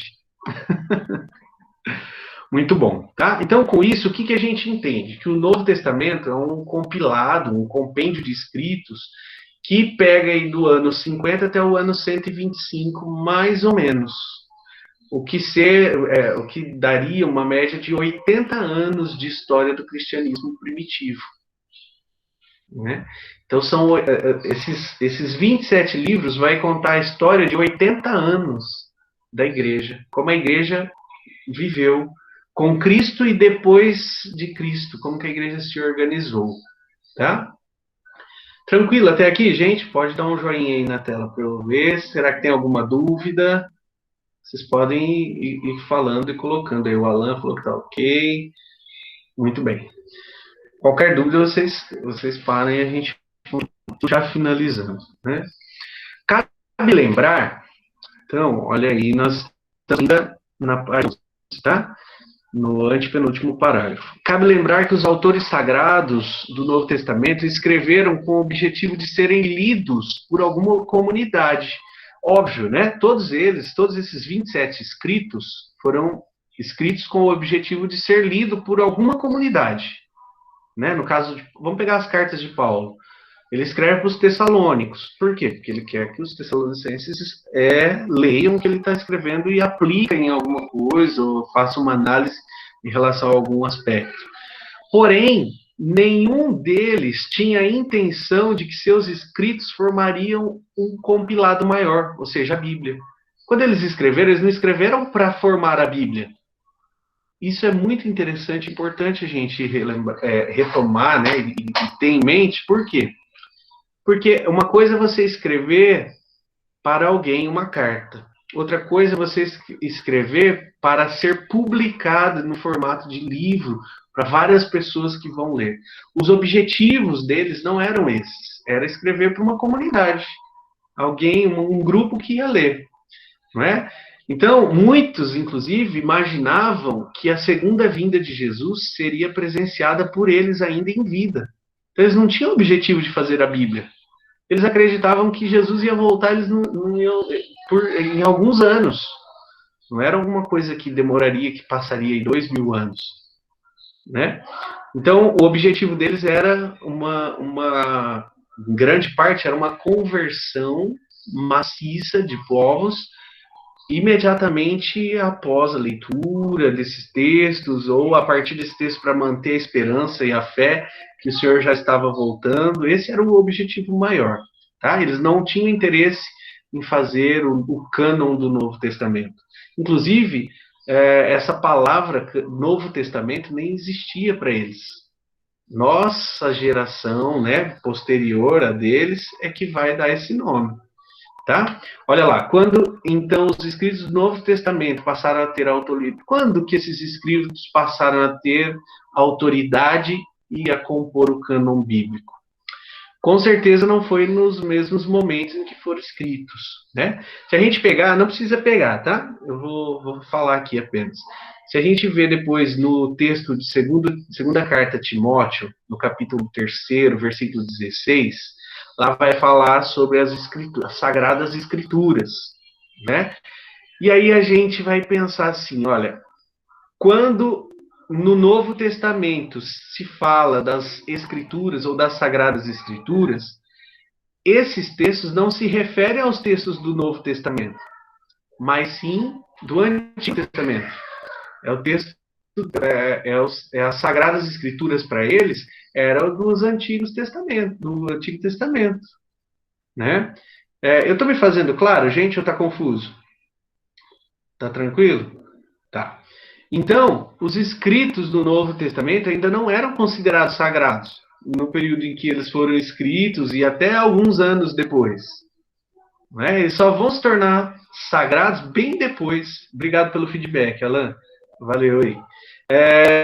Outro ponto que nos ajuda a pensar sobre esse momento, né, em que os textos ganham peso de Sagrada Escritura, e a gente já vai caminhando para o fim da nossa discussão. Vou pegar aqui.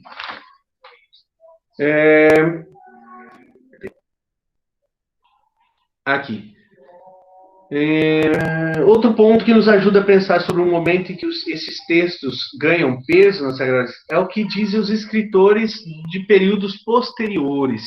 Então, só vamos ter essa visão de Antigo Testamento e Novo Testamento quando essa geração, essa primeira geração que conviveu com Jesus já tinha morrido. E vai surgir os primeiros escritores posteriores a esse período. Nós temos Clemente de Roma, né, Pápias de Hierápolis, vários outros que inclusive são santos da igreja, né, alguns doutores da igreja, que vão dar esse olhar. Então, se a gente pegar aí, por exemplo, Clemente de Roma, né, terceiro Papa, depois de Pedro, né? Aqui ainda há não há um consenso de que ele tenha sido o terceiro, tá? Mas aqui, para nós, não importa isso, importa a mensagem em si. Mas o Clemente de Roma, veja bem, se ele foi o terceiro Papa, ele esteve muito próximo de Pedro. Ele não viveu com Pedro, não conviveu com Pedro, mas nós estamos falando assim, que são pessoas que recebeu os ensinamentos que Pedro passou, né? Ele vai dizer, né? Ele escreve uma carta e ela chega até nós, né? Que é a chamada primeira carta de Clemente aos Coríntios, em que nessa carta ele vai ensinar a comunidade de Coríntios, vai alertá-los, vai exortá-los, mas ele faz citação ao Antigo Testamento, só que não era chamado de Antigo Testamento nem Novo. Né? Então a gente consegue perceber, por exemplo, se na época de Clemente ele não faz distinção de Novo e Velho Testamento, significa que nessa época as pessoas ainda não via a Bíblia separadinha, assim. Né? Utilizava ainda o Antigo Testamento. As Sagradas Escrituras eram do Antigo Testamento. Tá?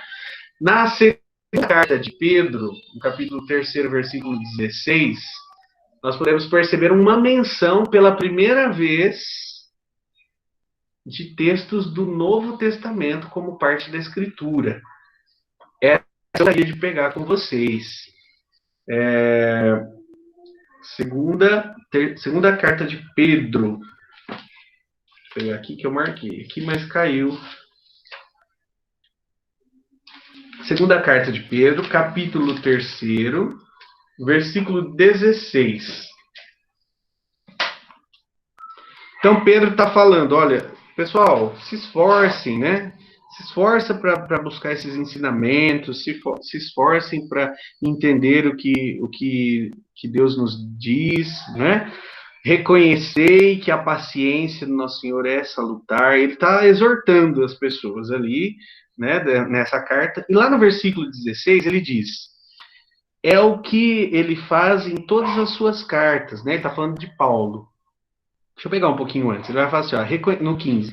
Reconhecei que a longa paciência do nosso Senhor nos é salutar, como também vosso caríssimo irmão Paulo vos escreveu, segundo o dom de sabedoria que lhe foi dado. É o que ele faz em todas as suas cartas, nas quais fala nesses assuntos.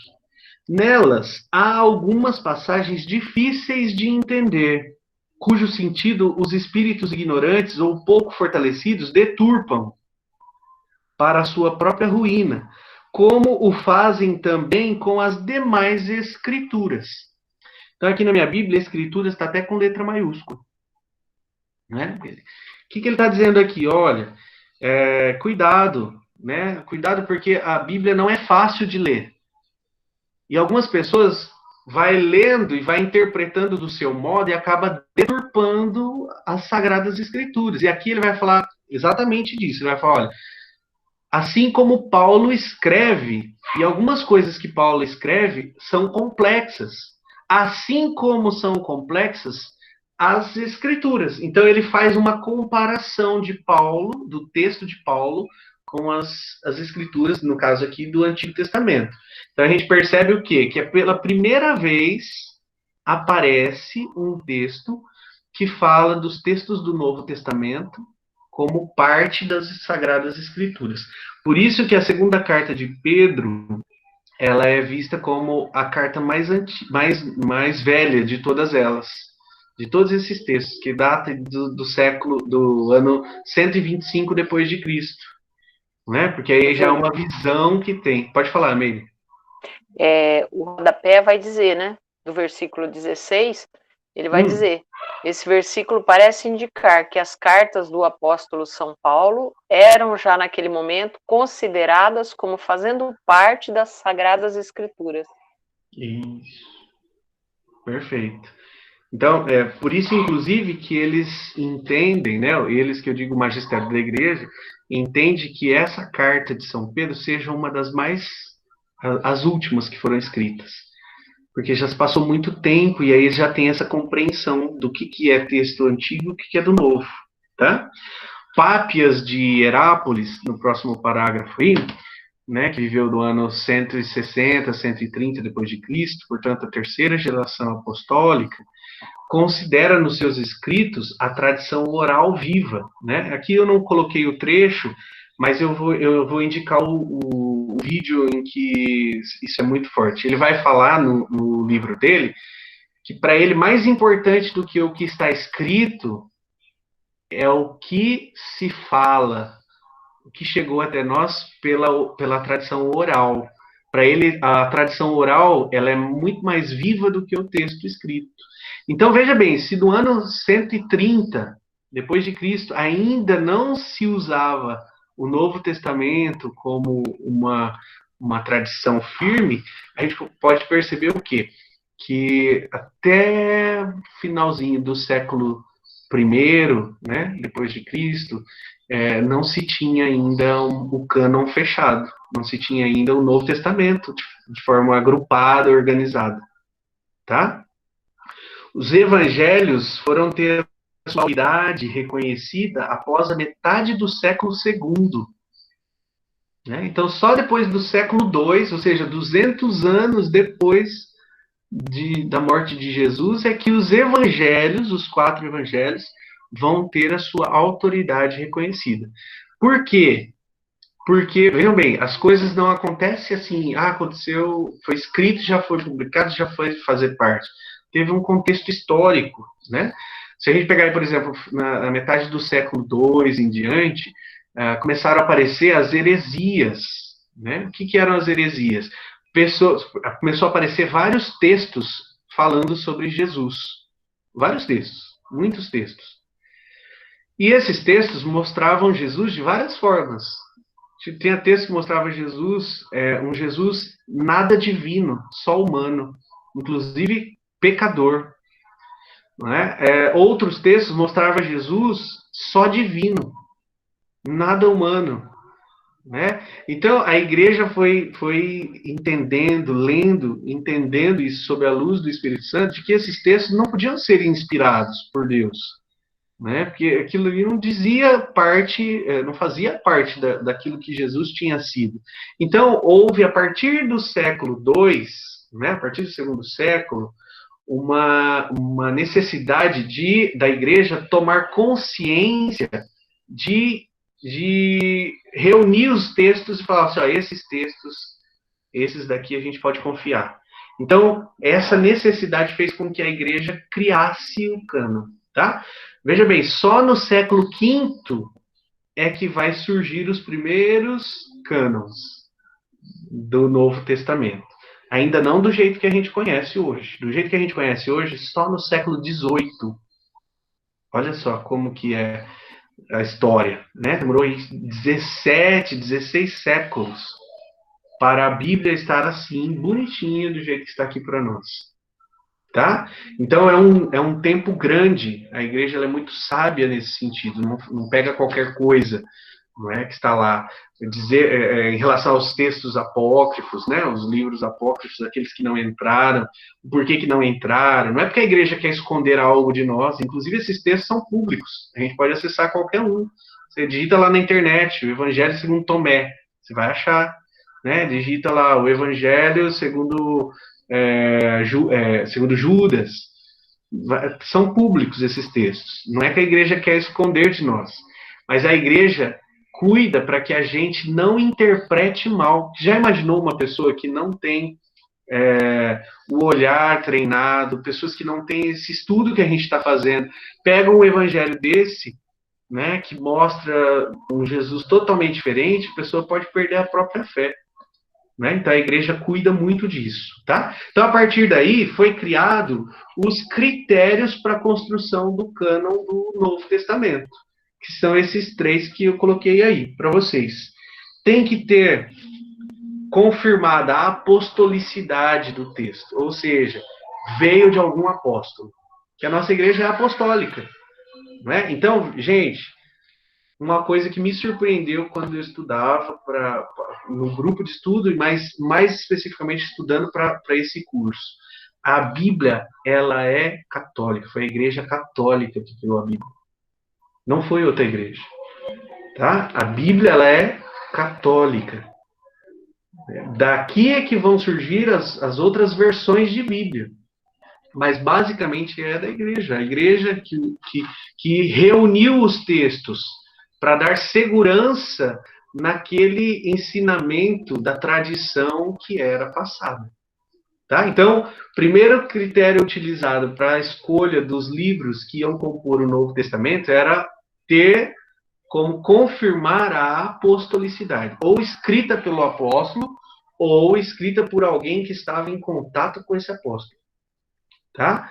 Depois, a utilização da maioria das grandes comunidades. Então, esse texto foi utilizado por várias comunidades da Igreja Católica da época. A Igreja Católica primitiva, né, que a gente fala, a Igreja primitiva.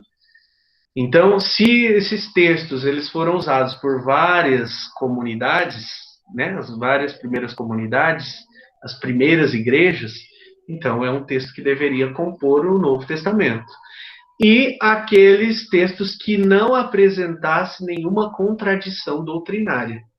Não adianta ter na Bíblia um texto que diz que tem que fazer assim e outro texto falar que não pode fazer assim.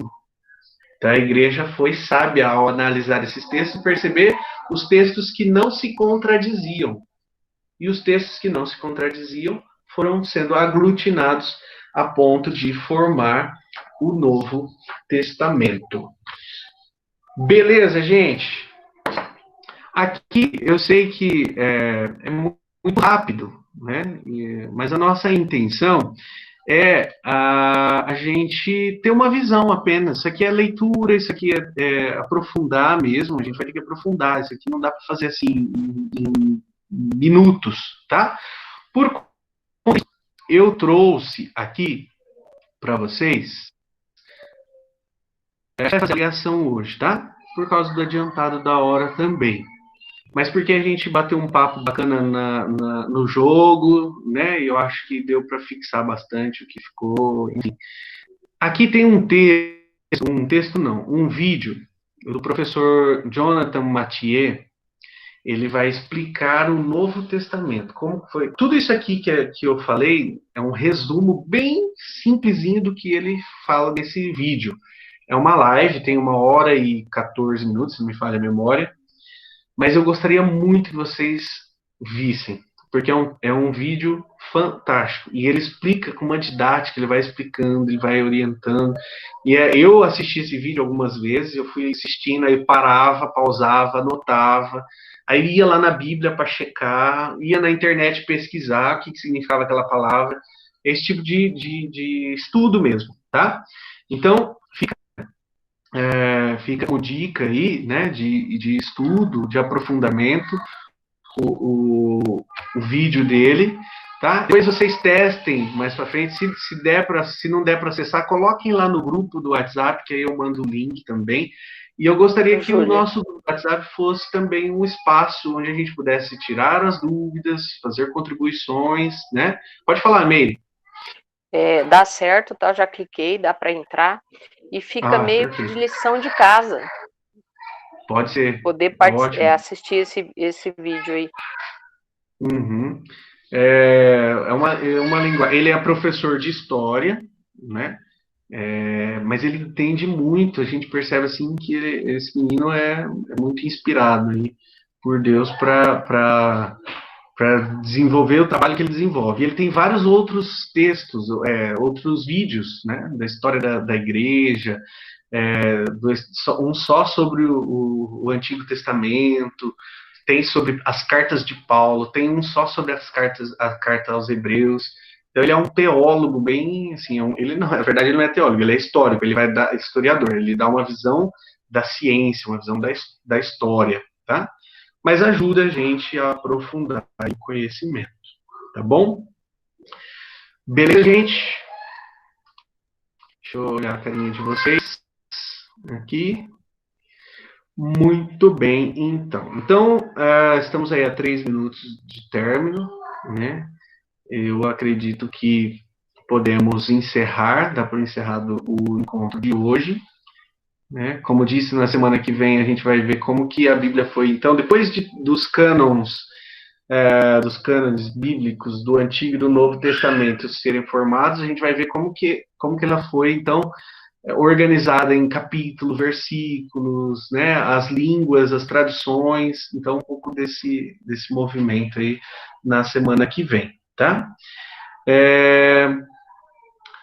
A Annelise, acho que é o Luiz, está colocando alguma coisa aí que eu não consegui ler. Aqui, desculpe, não entendi o nome do historiador mencionado. É o Jonathan Mathieu. Tá na legenda da imagem aqui, tá? Não sei se é o Luiz ou a Aline. Tá na imagem, embaixo da fotinha dele ali do vídeo, tem o nome dele completo. Tá bom? Muito bem, vamos então fazer nossa oração final.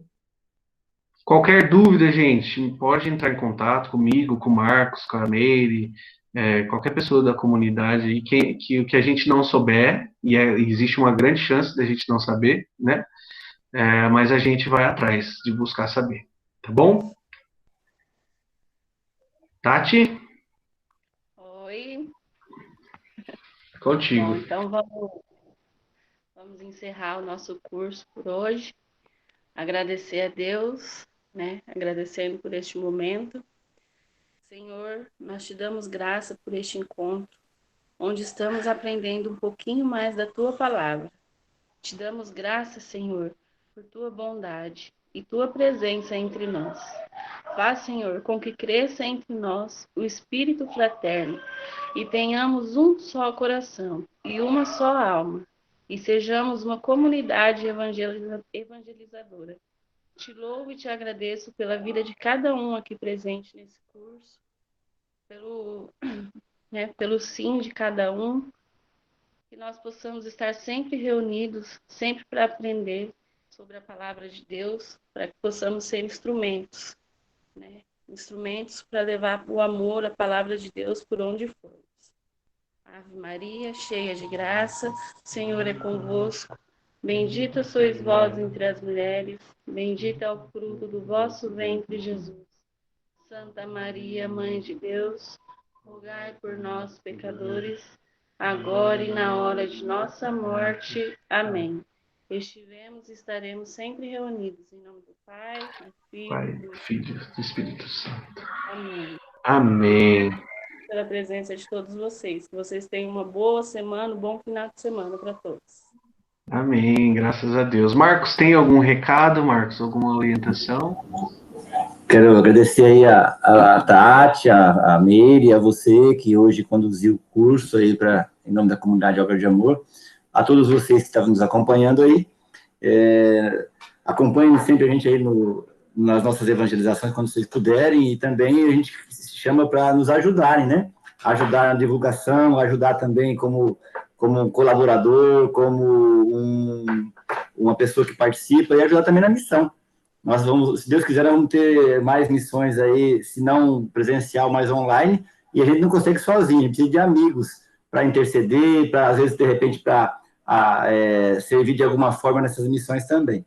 Então, até sábado que vem, se Deus quiser, e Deus abençoe. Vamos estar em oração. Tchau para vocês. Tchau, gente. Muito obrigada. Até Tchau, semana que pessoal. vem. Boa semana. Tchau, gente. Fica com Deus. Oi, Annelise. Até mais. Oi, Tchau, gente. Belezinha. a gente ia fazer cachorro quente, até bolinho de e até brigadeiro de cenoura. Eu quero cachorro Nossa, e quente. vocês não fizeram?